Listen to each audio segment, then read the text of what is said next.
This man just won the hot dog eating contest, and as he gets into his car, a weird monster appears behind him. By sucking the fat out of your body, it may make you drop 10 pounds in a couple of minutes.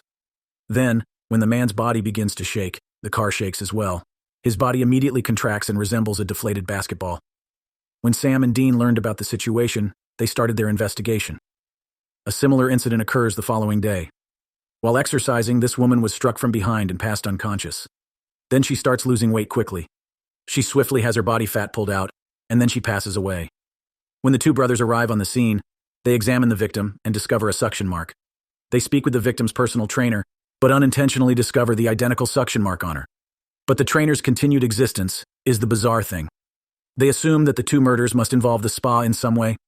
They pretended to be personal trainers looking for work in order to learn the insider information about this location. There is currently only one opening for a trainer at the spa, which is owned by Larry and Maritza. Dean tries to make pudding in front of him in the kitchen because he is starving, and it is great, so he steals the value of a little container. He didn't anticipate feeling lightheaded after eating the pudding, and attempts to phone Sam for assistance moments before he collapses. Sam is instructing yoga when she sees a problem.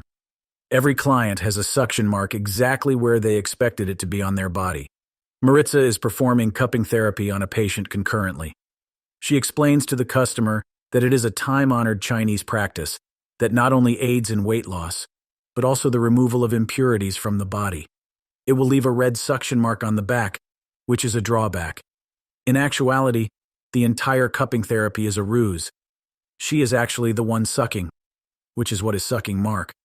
Sam runs across Mary, the local sheriff, who has just done her cupping therapy after the yoga session.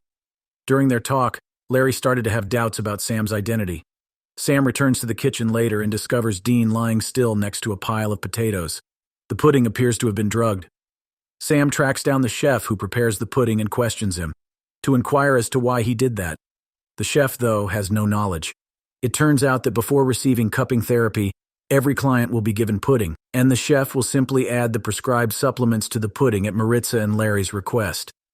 The brothers are certain that the pair is connected to the first two killings based on the existing circumstances. In the meantime, the couple has discovered the two brothers' true identities. At this point, they are fully aware that it will be nearly difficult for them to escape. Therefore, the more sensible course of action is to obliterate the evidence. Remove the fat from the refrigerator and discard it. Nevertheless, she decides to eat it because she feels it is such a waste. She is going to enjoy herself when Dean notices everything. Maritza claims to be a fish taco, or a Peruvian fat sucker, not a murderer. She may feed herself and assist others in losing weight by sucking fat, which is a win-win situation. She hasn't caused any harm. So, who is accountable for the two homicides?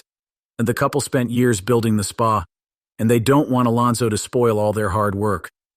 As a result, Larry decides to fire Alonso and instructs him to collect his belongings and leave right away, just as Sam chances to be walking by. In the kitchen, he overhears screaming. When he enters, he discovers that Alonso has slain Larry. Maritza falls down in tears after learning that Alonso killed her husband.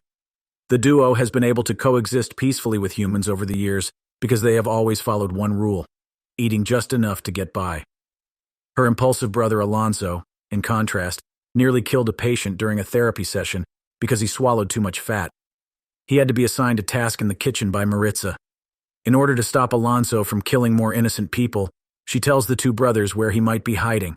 The brothers then head to the basement with their knives and flashlights and decide to search separately because Sam is unfamiliar with the area. Sam is attacked from behind by Alonso, who uses a cabinet to pin him to the ground. Sam tries to push the cabinet away, but he is still no match for Alonso and falls to the ground once more.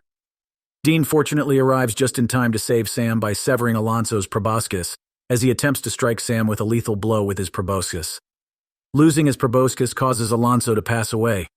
Saved is Sam. Although Maritza is a fat-sucking monster as well, the brothers have decided to let her go because she hasn't hurt anyone and has assisted them in solving the case.